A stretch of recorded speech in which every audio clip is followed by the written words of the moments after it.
जब हम आध्यात्मिक दीक्षा या इनिशिएशन के बारे में सोचते हैं जी। तो अक्सर हमारे दिमाग में एक खास जगह, कुछ रस्में, मंत्र और गुरु की मौजूदगी की एक तस्वीर बनती है। जी बिल्कुल।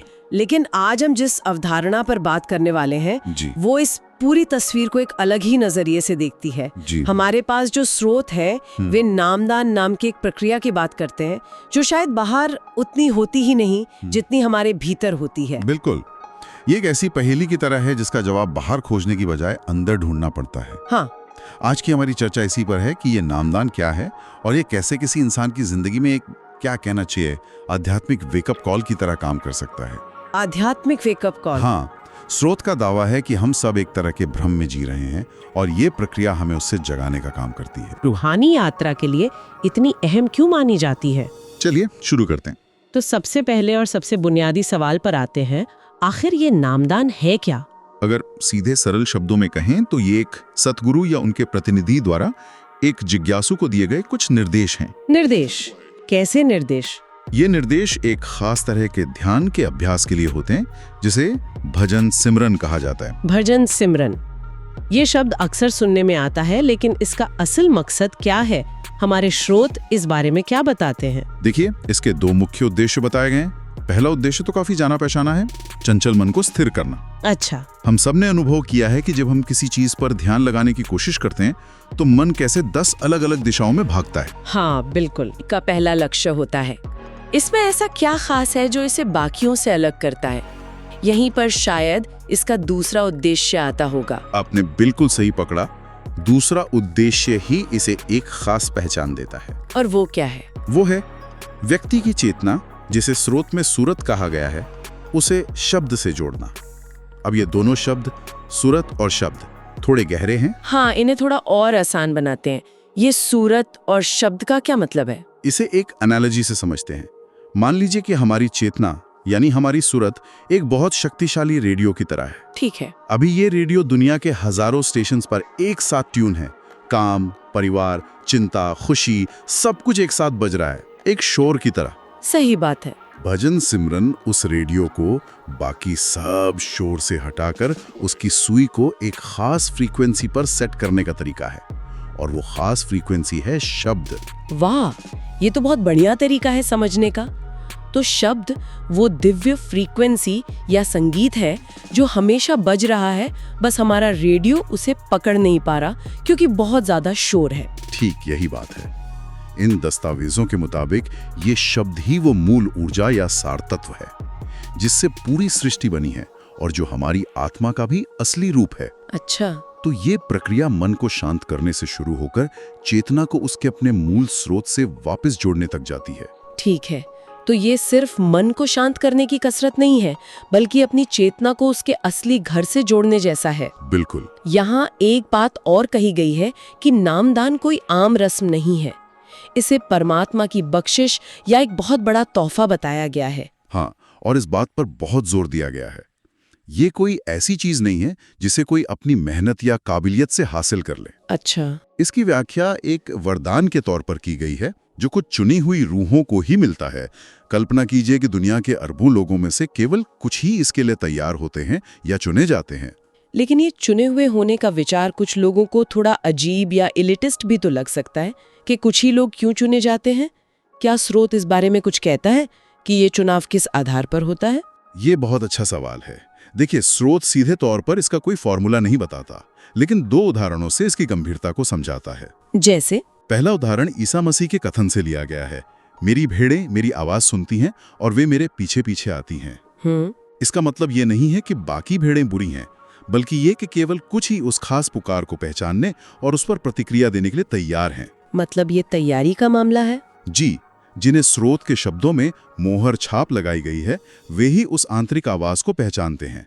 ये तैयारी शायद कई जन्मों का नतीजा हो सकती है। उदाहरण तो और भी ज्यादा सीधा है। हाँ, दूसरा उदाहरण एक पंजाबी कहावत है, दाना सिरदान नामदान। इसका क्या मतलब हुआ? यानी सभी दानों या वरदानों में सबसे उत्तम वरदान नामदान है। ये छोटी सी पंक्ति इस परंपरा में नामदान को दिए गए सर्वोच्च स्थान को दर्शाती है। मतलब ये सिर्फ एक अच्छी चीज नहीं है। ये सबसे अच्छी चीज है जो किसी को मिल सकती है। ये दिखाता है कि इसे एक सौभाग्य की तरह देखा जाता है, अधिकार की तरह नहीं। तो ये एक बहुत बड़ा सौभाग्य है और इस सौभाग्य को देने वाले इस पूरी प्रक्रिया के केंद्र में सतगुरु हैं। स्रोत के मुताबिक उनका काम सिर्फ रास्ता बताना नहीं है। बिल्कुल नहीं।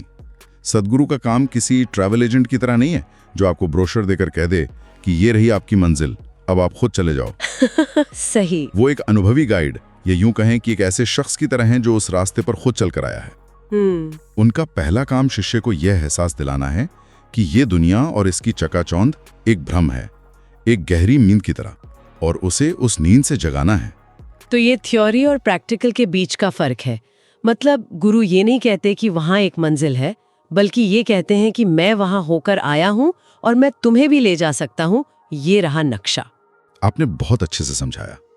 यहां दिलचस्प बात यह है कि सदगुरु सिर्फ ज्ञान या नक्शा ही नहीं देते, तो फिर वो अंतर्मुख साधना का तरीका बताते हैं और परम सत्य का अपना निजी अनुभव शिष्य तक पहुंचाते हैं। यह एक तरह से अनुभव का हस्तांतरण है। अनुभव का हस्तांतरण। जी, ज्ञान तो किताबों में भी मिल सकता है, लेकिन यहां अनुभव की बात हो रही है जो एक जीवित गुरु से ही मिल सकता है। वो भरोसा दिलाते हैं कि अगर तुम इस रास्ते पर चलोगे तो रूहानी मंडलों के रहस्य तुम्हारे लिए भी खुलेंगे। ठीक है, तो गुरु एक अनुभवी गाइड की तरह है जो रास्ता दिखाते हैं। लेकिन ये रास्ता दिखाने की प्रक्रिया, ये जो नामदान है, क्या ये वैसा ही है जैसा हम सोचते हैं, एक बार होने वाली कोई रस्म? ये होती कैसे है? यहीं पर इस अवधारणा का सबसे गहरा और शायद सबसे क्रांतिकारी पहलू सामने आता है। अच्छा। स्रोत बाहरी और भीतरी नामदान के बीच एक बहुत जरूरी फर्क बताता है। बाहरी तौर पर एक समारोह हो सकता है जिसमें जिज्ञासुओं को बिठाकर भजन सिमरन की विधि समझाई जाती है। और भीतरी नामदान? भीतरी नामदान ही असली दीक्षा है। यहां यह बताया गया है कि सदगुरु अपने शब्द रूप में नामदान की बख्शिश करते हैं। शब्द रूप? हाँ, ये शब्द रूप असीम है, उसकी कोई भौगोलिक सीमा नहीं है। वो हमेशा शिष्य के साथ रहता है, चाहे शिष्य दुनिया के किसी भी कोने में हो। एक मिनट, ये तो पूरी अवधारणा को ही बदल देता है। इसका मतलब है कि गुरु की शारीरिक मौजूदगी दीक्षा के लिए जरूरी नहीं है। बिल्कुल। ये तो इस रिश्ते को समय और स्थान से परे बना देता है। मतलब कोई शिष्य अमेज़न के जंगल में हो और गुरु दिल्ली में, फिर भी कनेक्शन उतना ही मजबूत है। बिल्कुल, यही इसका सबसे गहरा रहस्य है। असली नामदान भीतर दिया जाता है, चेतना के स्तर पर। तो फिर बाहरी समारोह का क्या मतलब है? बाहरी समारोह का मकसद तो सिर्फ तरीका समझाना और शिष्य में एक जिम्मेदारी की भावना पैदा करना है कि आज से तुम्हारी यात्रा शुरू हो रही है। यही वजह है कि इस बात पर जोर दिया गया है कि इससे फर्क नहीं पड़ता कि नामदान खुद सदगुरु दे या उनका कोई प्रतिनिधि, क्योंकि असली देने वाला तो सदगुरु का शब्द रूप है जो हर जगह मौजूद है। लेकिन ये शब्द रूप क्या है? जब स्रोत शब्द रूप की बात करता है तो इसका क्या मतलब है? क्या ये गुरु की आवाज है या कोई आंतरिक अनुभव? इसे कोई कैसे पहचान सकता है? देखिए, ये गुरु का भौतिक शरीर नहीं बल्कि उनका सर्वव्यापी चेतन स्वरूप है। इसे आप एक शक्तिशाली ब्रॉडकास्टिंग स्टेशन की तरह समझ सकते हैं जो 24 घंटे अपना सिग्नल भेज रहा है। अच्छा। बाहरी समारोह में आपको बस ये सिखाया जाता है कि अपने सूरत यानी चेतना के रेडियो को उस सिग्नल पर कैसे ट्यून करना है। एक बार आप ट्यून करना सीख गए तो फिर आप कहीं भी हों, वो मार्गदर्शन और कनेक्शन हमेशा उपलब्ध रहता है। तो ये एक आंतरिक अनुभव है। हाँ, कोई बाहरी आवाज नहीं। कमाल है। तो अगर असली कनेक्शन भीतर है और वो हमेशा मौजूद है, तो इस पूरी यात्रा की मंजिल क्या है? इस भजन सिमरन का, इस गुरु शिष्य संबंध का अंतिम लक्ष्य क्या है? स्रोत के अनुसार मनुष्य जीवन का एक ही मकसद है, परमात्मा से मिलाप करना। ये अंतिम मंजिल है। ठीक है। लेकिन उस मंजिल तक पहुंचने का एक क्रम है, एक प्रक्रिया है। परमात्मा को जानने से पहले हमें खुद को पहचानना होगा। यानी बाहर की खोज से पहले भीतर की खोज जरूरी है। जी। ये तो कई दूसरी फिलॉसफीज में भी कहा गया है, नो दाई सेल्फ या खुद को जानो। जी। यहाँ इसे परमात्मा से कैसे जोड़ा गया है? यहाँ इसे सीधे तौर पर जोड़ा गया है। इन लेखों में साफ कहा गया है कि परमात्मा की पहचान से पहले हमें अपनी पहचान करनी है। जब तक हमें यही नहीं पता कि हम कौन हैं, हम अपने स्रोत को कैसे पहचान सकते हैं? हम उस महासागर की एक बूंद है और हमारा मकसद ही वापस उस सागर में मिलना है। सही। लेकिन मिलने से पहले बूंद को ये एहसास तो होना चाहिए कि वो सिर्फ बूंद नहीं बल्कि सागर का ही हिस्सा है, ये आत्मज्ञान ही परमात्मा ज्ञान का पहला और सबसे जरूरी कदम है। और इस लक्ष्य तक पहुंचने का साधन, यानी उस बूंद को सागर तक ले जाने का रास्ता? दिलचस्प बात यह है कि इस फिलॉसफी में साधन और लक्ष्य एक ही हैं, भजन सिमरन। अच्छा, साधन और लक्ष्य एक ही हैं? हाँ, इसे एक अटल नियम कहा गया है जो आत्मा का परमात्मा से हमेशा के लिए मिलाप करवाता है। ये एक यात्रा भी है और मंजिल भी। आज की इस गहरी चर्चा से जो बात निकल कर आई है वो ये है कि नामदान सिर्फ कोई रस्म या समारोह नहीं, बल्कि एक आंतरिक आध्यात्मिक प्रक्रिया है। बिल्कुल। ये सतगुरु द्वारा दी जाने वाली एक दीक्षा है जो भजन सिमरन के अभ्यास के जरिए हमारी चेतना को उसके असली स्रोत यानी शब्द से जोड़ने का रास्ता खोलती है। और इसके कुछ सबसे महत्वपूर्ण विचार ये हैं।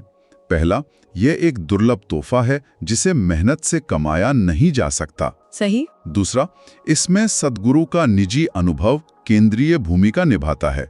यह किताबी ज्ञान का लेन देन नहीं है। और तीसरा, और शायद सबसे क्रांतिकारी विचार यह कि असली दीक्षा गुरु के भौतिक शरीर से नहीं, बल्कि उनके सर्वव्यापी शब्द रूप से शिष्य के भीतर घटित होती है, जो समय और स्थान की सीमाओं से परे है। बिल्कुल। और आखिर में ये विचार कि परमात्मा को पहचानने से पहले खुद को पहचानना जरूरी है, ये हमें एक बहुत ही दिलचस्प सवाल के साथ छोड़ जाता है जिस पर सोचा जा सकता है। जी।